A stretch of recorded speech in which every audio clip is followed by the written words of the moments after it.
Impulsar el gobierno bajo las exigencias del Fondo Monetario Internacional, se instaló de lleno en la campaña electoral. Estamos con Ariel Aguilar, gracias Ariel por venir, y Jonathan Loidi, gracias Jonathan por venir. A ver, ¿qué se entiende por lo que el gobierno propone si hablamos, Ariel, de reforma laboral? En el lugar, buenas tardes como siempre, gracias. Desde el lugar de donde se propone esta reforma laboral en esta etapa política, claramente no es algo que estamos pidiendo los empresarios pymes, estoy hablando, ¿no? Una reforma laboral, una quita de derechos, una rebaja de salarios, ¿a quién le sirve? Al conglomerado de las grandes empresas que hoy se reunieron con el gobierno, AEA, por ejemplo, que necesitan un esquema de salarios bajos, pero porque la gran mayoría no vive del mercado interno. Entonces, el tema de la reforma laboral es una discusión bastante amplia. ¿Tenés que actualizar los convenios? Sí. Tenés categorías que son viejísimas, que están fuera de uso, hay que discutirlo. Pero de verdad, nosotros discutimos en CEGERA, Confederación General Empresaria, todas las cámaras, tarifas, tasas de interés, caída de consumo, importaciones, lo que nos sucede con la cuestión tributaria. No es la cuestión laboral lo que hoy estamos discutiendo las cámaras empresarias como lo primero a solucionar ante esta crisis que generó el gobierno, ¿no? ¿Qué hablamos cuando hablamos de reforma laboral? Porque también hubo tantos bocetos de reforma, tantas ideas retocadas a negociar, que hoy cuando mencionamos una reforma laboral, ¿de qué estamos hablando? Sí, lo primero que coincido con esta visión de que, a ver, en recesión, implantar una reforma laboral, claramente creo que no es el momento, porque una reforma laboral, sobre todo con flexibilización laboral, en época de crisis, para muchas empresas también significa una forma barata de echar gente. Y también coincido en que lo que hoy necesita el mercado para reactivarse no es bajar salarios. De hecho, eso contribuiría a acrecentar más, digamos, la adquisitivo. Eso es la discusión de corto plazo. Lo primero que hay que discutir es qué formato de forma laboral necesita este país, porque eso sí lo necesita. O sea, si hablamos en un mediano y largo plazo, necesita una reforma laboral, porque es una ley laboral que es vieja y que no contempla muchas cosas que tienen que ver con la era en la que vivimos. ¿Como por ejemplo qué? Y por ejemplo todo lo que tiene que ver con la cantidad de costos que hoy tiene un empleador a la hora y formalidades que tiene un empleador a la hora de tener que contratar a una persona, que no fomentan de ninguna manera contratar más gente, no fomentan de ninguna manera pasar gente de la informalidad. O sea, hay cosas que son la realidad. Pero discúlpame, los costos siguen siendo los mismos de un trabajador que tiempo atrás. Lo que se elevaron fueron por ahí costos estructurales, ¿coincidís o no? Porque ahí está el punto. Con estas mismas costos laborales, nosotros teníamos 15.440 empresas más en 2015. Puedo coincidir en que tengamos que discutir la legislación, sobre todo pensando en el futuro. Pero la realidad, yo te voy a dar un caso muy particular que sucedió. Nosotros planteábamos esto de la rebaja de las cargas sociales y demás para algunos sectores afectados por todas estas políticas. Por ejemplo, textil, calzado, marroquinería. Nos dieron la suba del mínimo no imponible, que básicamente, para que la sociedad lo entienda, es que por hoy 18.000 pesos no pagues tu parte de contribuciones patronales. ¿Está bien? Un beneficio que con eso íbamos a tomar más gente. ¿Qué sucedió? Cayó más el empleo de textil, calzado y marroquinería. No porque estuviera mal eso, sino porque lo que no tracciona es el mercado, porque sigo con importaciones altas, porque no puedo comprar una máquina al 60% de tasa. Se entiende que una medida micro en un contexto macro como el que tenemos no sirve absolutamente para nada. Pero por eso digo, o sea, está bien analizar esta situación en el corto plazo. Si vos me decís, ¿esto va a reactivar el mercado? O sea, ¿cuál es la discusión? Si la discusión es ¿esto va a reactivar el mercado? ¿Esto va a generar más empleo? No, hasta que vos no salgas de la recesión en la que está metido el país y que tiene que ver con un montón de factores que salieron mal en los últimos años, no tiene sentido. No hay ninguna reforma laboral que vos puedas hacer que incentive la economía. El empresario pyme, por otro lado, está esperando consumo, está esperando vender para poder mejorar su situación. Mientras que esto no suceda con reforma laboral o sin reforma laboral, va a seguir bajando la cantidad de empresas y la cantidad de personas. Ahora bien, de cara a pensar en un país un poco más con un poco más de futuro, que es una discusión que a veces, claro, es lo mismo que decirle a un empresario, que no llega a fin de mes, que ya se gastó todos sus ahorros y que está aguantando a no echar gente, porque la verdad que el empresario pyme se resiste mucho a tener que achicar personal. Que a esa persona vos le vengas a hablar de lo que va a pasar de acá a 2 años, el tipo te dice, mira, flaco, no es el momento de hablar. Claro. Entonces me parece que eso es lo que erra el gobierno en traer un tema a la discusión, que es un tema de fondo, que para mí lo tienen que discutir de los dos lados, porque tiene que haber una reforma laboral, tiene que haber un blanqueo como el que hizo el gobierno anterior. En 2009 ya hubo un blanqueo donde vos lo que te permitía era incorporar gente que tenías en negro, que las pymes tienen mucho personal en negro, incorporarlo a planta y no mirar antes de ahora, discutirlo ahora, discutirlo hoy. Un minuto. Antes de hablar de reforma laboral, también nosotros lo estamos planteando debido al operativo clamor de muchos empresarios argentinos de que haya una reforma laboral en la Argentina. Pero acá creo que lo que tenemos que poner importancia es en cómo recuperar todos los empleos que se perdieron en la Argentina. Empleos y empresas. O sea, lo primero es recuperar empresas, porque si vos no recuperás empresas no hay empleo. O sea, el modelo este es muy sencillo. El modelo que nosotros estamos hoy, te guste o no, requiere de la empresa privada, porque la empresa privada es la que contrata personal y la que paga impuestos. Eso es matemática, digamos, no sé desde qué lugar se puede discutir eso. Ahora, lo que claramente no está funcionando en este sistema es que precisamente están cerrando empresas y las que están abiertas están aguantando. Entonces, mientras que vos no resuelvas eso, los que te piden, hay que ver quién pide la reforma laboral, pero digo, los que piden eso, ¿qué me estás pidiendo? ¿Qué me estás diciendo? Porque yo te bajo un impuesto un 20%, ¿vas a contratar más gente? Están pidiendo que despedir sea más fácil. Jonathan, yo lo que planteo es esto, por eso dije, ¿a quién le sirve un esquema de reforma laboral y salarios bajos hoy? ¿Por qué viene atrás, o después del acuerdo FMI, o después de este supuesto que no está todavía acuerdo Unión Europea-Mercosur, con el que puedo estar de acuerdo en otro contexto, no en este? Digo, ¿a quién le sirve el salario bajo? Al que no vive del mercado interno, a estas grandes empresas, a quienes necesitan salarios bajos para ganar mercados en el exterior, sobre todo en los sectores ligados a los servicios.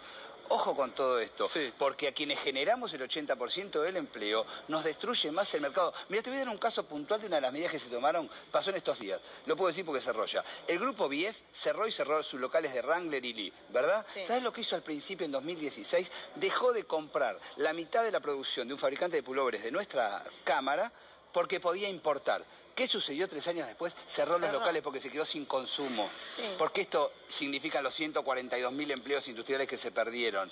Que ahí coincido con Jonathan cuando decimos tenemos que recuperar las empresas para recuperar estos empleos. Ahora quiero saber una tercera pata y linkeándolo con lo que vos mencionabas, lo del blanqueo, de gente que está en negro y la posibilidad que para el gobierno era algo importante, que en su momento fue consultado a los sindicatos y es un punto que ahí no hay tanta oposición. Digo, las discusiones pasan más por flexibilizar o facilitar las maneras de despido que por blanquear trabajadores, ¿o no? Sí, ¿Qué dice el sindicalismo? Absolutamente sí, pero, lamentablemente siempre hay un pero. El sindicalismo dice que a nosotros nos funciona y propendemos al blanqueo. El tema era que el gobierno, detrás del blanqueo, trataba subrepticiamente de colar aspectos de la reforma laboral. Y te voy a poner un caso muy concreto.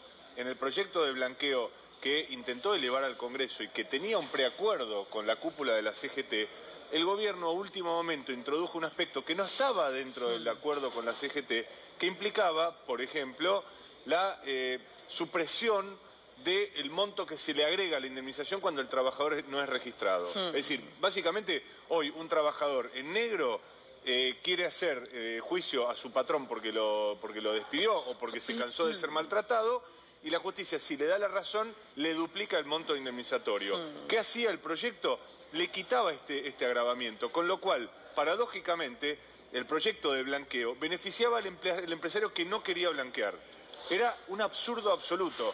Tan absurdo era que la CGT, que había prestado un acuerdo inicial a esto, se retira de la negociación y termina frustrando lo que Mariano, parecía que podía ser un proyecto parlamentario con avance. El gobierno sigue sosteniendo, Ariel, que una nueva reforma laboral en Argentina va a beneficiar a los que hoy están en negro. Este es el argumento del gobierno y de algunos empresarios. ¿Qué opinas? Es que no es así en los hechos. A ver, crearon la concepción del monotributista como un gran empresario. ¿Sabés que soy un monotributista? Un tipo al que le pagaste la indemnización con máquinas porque no pudiste sostener la fábrica, se fue a trabajar a la casa y desde la casa factura en negro. Y ese monotributista, emprendedor, por eso ojo con esa concepción del emprendedurismo que nos plantea el gobierno. No es que esté mal emprender, el problema es que después lo tenés que transformar en una empresa pyme. Para eso necesitas tasas, para eso necesitas administración de comercio exterior, para eso necesitas un esquema de tarifas viables. Por eso, que es el mismo gobierno de alguna manera el que llevó a la informalidad. Yo creo que estamos yendo a un esquema de precarización productiva, estamos yendo a un esquema salada de la economía. Jonathan, ¿coincidís vos? Sí, yo por ahí trato de salirme un poco de la discusión de un lado y del otro, porque realmente lo que yo busco, y cuando hablo con el empresario, más allá de su afinidad política, lo que quiere es sobrevivir y apostar al país.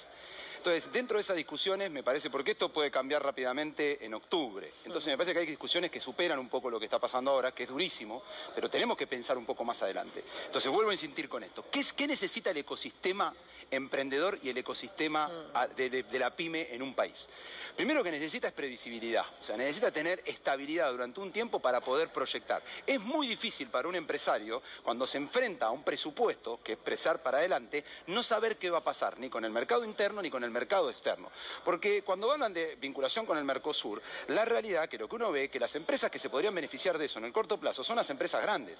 La pyme requiere de mucha más preparación para poder salir a competir con el mundo. ¿Por qué? Porque no tiene la tecnología, a veces no tiene el conocimiento. Ahora vos me decís, ¿es bueno para una economía en general? ¿Es bueno para una economía tener estrategias de vinculación con el mundo? Sí, por supuesto que sí. Y es necesario para la pyme, es necesario para la grande y demás. En términos de consumo interno, ¿podemos sostener una economía a largo plazo solo con consumo interno? No, no es viable sostener una economía solo con consumo interno. Por lo cual te está diciendo, en parte, que tenés que tener un plan.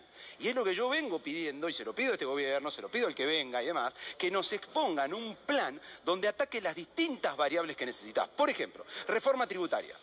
De vuelta a lo mismo, si sacamos la visión política, de si estoy de un lado o del otro, me voy a lo técnico, me pongo en el medio, digo, necesitamos una reforma tributaria. ¿Por qué? Porque hay 169 gravámenes a los que se tiene que exponer un empresario en Argentina. Y no es solamente eso, y esto el pyme que está del otro lo sabe, la cantidad de recursos que tenés que destinar para cumplir con los requerimientos del Estado. Hoy una empresa mediana de 200 empleados tiene que tener 5 personas en la administración que lo único que están haciendo es cumpliendo con papeleo que no suman nada al negocio para cumplir con tu socio, que es la AFIP, porque recordemos que no se comporta como tal, pero es un socio tuyo. Entonces, ¿tiene que haber una reforma? Sí, tiene que haber una reforma para impuestos menos distorsivos, como por ejemplo el impuesto al cheque, los ingresos brutos y demás, que hagan que el empresario recupere rentabilidad, obviamente controlado, y que eso vaya al empleado, que en el caso de la pyme muchas veces sucede, porque el pyme realmente tiene una relación mucho más cercana con el empleado. No nos quedemos con esa visión del empresario, que es un tipo que lo único que quiere es ganar plata a él y no le importa nada, porque no es real en la mayoría de los casos. ¿Y por qué entonces no se habla de esto? Y porque nadie habla de esto, precisamente, eso es lo que me preocupa.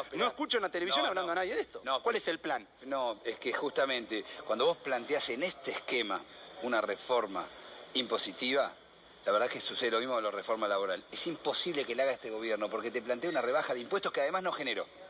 Lo que sí planteo, y dice Jonathan de alguna manera, y lo discutimos en las cámaras, es una reestructuración tributaria. A ver, a veces tenemos con ingresos brutos, digo tenemos porque nos pasa a montones de empresarios, tenemos un saldo a favor, no lo podemos cobrar y nos hacen un juicio por otra cosa que le debemos, imagínate, debes patentes y a vos te deben 400.000 pesos. No podés compensar. Esto te pasa, claro que tenemos que...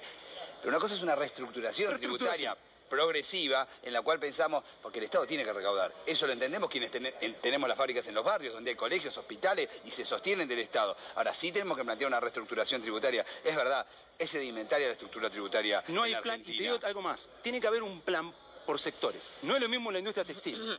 Y los desafíos que tiene la industria textil en el mundo, los desafíos que tiene la industria textil dentro del Mercosur y como conglomerado de empresas, de lo que tiene el conglomerado Vaca Muerta y demás. Entonces también hay errores que se cometen a veces en las generalizaciones de las cosas, asumiendo que todos necesitan lo mismo y de la misma manera. No. Por eso que lo que a mí me alerta, digamos, porque yo estoy con los empresarios todos los días yéndolo a visitar, y el empresario vive el día a día, pero lo que más le importa al empresario es mirar para adelante y ver un futuro. Y la realidad es que no se ve un futuro porque nadie está hablando de un plan, por lo menos un desafío, decir, este va a ser mi plan, voy a agarrar esto y voy a apostar a esto, voy a apostar a esto, voy a apostar a esto y lo voy a hacer de esta manera, adaptando tanto a las reformas laborales o a las condiciones laborales como tributarias, como un montón de cosas que tienen que suceder. Es verdad que quiere un esquema de planificación, sobre todo en el próximo gobierno, que espero y creo que no va a ser el que tenemos, el que sea. Lo digo, no, pero lo digo del lugar porque este gobierno eligió otro camino que no es el industrial, y está muy bien, y la sociedad puede elegirlo, es otro camino. Ahora, vos dame a mí las condiciones macro. Hagamos un plan. Sí. Pero primero dame las condiciones macro de tasa, tarifas, importaciones, ¿está bien? Estamos de acuerdo. Y consumo. Estamos y yo con esas condiciones macro vuelvo a tomar gente y vuelvo a comprar máquinas. Esto primero, con esto reactivamos. Eso es contingencia. Y sí tenemos que ir a un plan y pensar por cadenas de valor. Y coincido muchísimo con lo que está diciendo vos y me parece una pérdida de tiempo, en algún punto, hablar de reforma laboral y reforma tributaria. Es lo que yo estoy no estoy contradiciendo, porque estoy diciendo que es necesario, pero digo los momentos. ¿Por qué? Porque hablar de reforma hoy, ¿qué le duele más al empresario? ¿Tener que ver si le está pagando 30% más de cargas sociales al empleado o tener que cambiar un cheque al 120%? Claro. El tipo te dice, flaco, ¿de qué me estás hablando? El pyme es bien práctico, porque es un ciudadano como cualquiera de nosotros y la herramienta más poderosa de un pyme, ¿sabes cuál es? El sentido Ahora, común. Jonathan, vos Y dijiste, sentido común, el tipo te Jonathan, dice, ¿de qué me estás hablando? Vos dijiste el gobierno que sea, pero ahí yo coincido, tomo postura con Ariel. Este gobierno ya demostró que no va a beneficiar a las pymes con esta política que vino aplicando. No, pero está, es innegable, yo no estoy defendiéndolo, lo que te digo es innegable que este gobierno hizo todo mal, no hay indicador que resista, de hecho, fíjate que no hablan de temas económicos en la campaña, porque ¿qué esquema económico te vas a agarrar? No hay uno, te puedo nombrar Pero 170. hoy por hoy de los candidatos, ¿quién te parece que puede sacar un plan para beneficiar a las pymes? O de las plataformas de gobierno. Yo estoy bastante frustrado porque la verdad que yo emprendí de los 17 años, hace más de 20 años que emprendí y la verdad que nunca vi un ecosistema propicio, planificado e ideal para la pyme. Por ahí ves momentos más donde el consumo es un poco más, pero cuando estaba el consumo empezó a crecer la inflación. La verdad, yo no soy optimista y por eso, como no me queda alternativa, porque hay dos opciones básicamente, lo que a mí me gustaría ver para evaluar, y creo que es lo que tenemos que evaluar, es cuál es el plan concreto y que no nos mientan más en la cara, como nos mintieron en 2015, que nos dijeron que iban a hacer una revolución productiva y no lo fue. Pero la verdad, yo estoy decepcionado con cualquiera de los dos Ariel, espacios. ¿el modelo de quién hoy defendés como por lo menos candidatos a presidente? No, pero claramente como empresario pyme que creció en estos últimos años, calcular, yo tengo 47 años, me tocó vivir esta etapa de crecimiento y estoy seguro que en la fórmula Fernández, si hay un proyecto industrial que discutir, se va a discutir en ese lugar. Todo esto que decía Jonathan, en el otro lugar ni lo vas a discutir, de eso no tengamos dudas. Pero porque eligieron otro camino. Yo quiero un acuerdo Unión Europea-Mercosur, no quiero un acuerdo Unión Europea-Mercosur que no incluya la industria, ¿está claro? Quiero sumarte algo y nada más. Para mí hay discusiones del qué y del cómo. Una cosa es discutir el qué, que está muy bien planteándolo. Acuerdo, sí o no, eso es el qué. Acuerdo, sí. Ahora, ¿dónde tenemos que mirar y poner la lupa los que estamos de este lado? En el cómo. Reforma laboral, yo te voy a decir sí. Ahora, lo que quiero ver es cómo. Porque si vas a hacer una reforma laboral para beneficiar a las grandes empresas, que la pyme y más de su ocupación, y obviamente que no, para mí no se discute eso. Jonathan, hay que discutir el cómo. Muchas gracias, Ariel, muy amable. Gracias a ustedes. Tenemos que ir a una pausa, ese es el qué. Hay que ir a una pausa.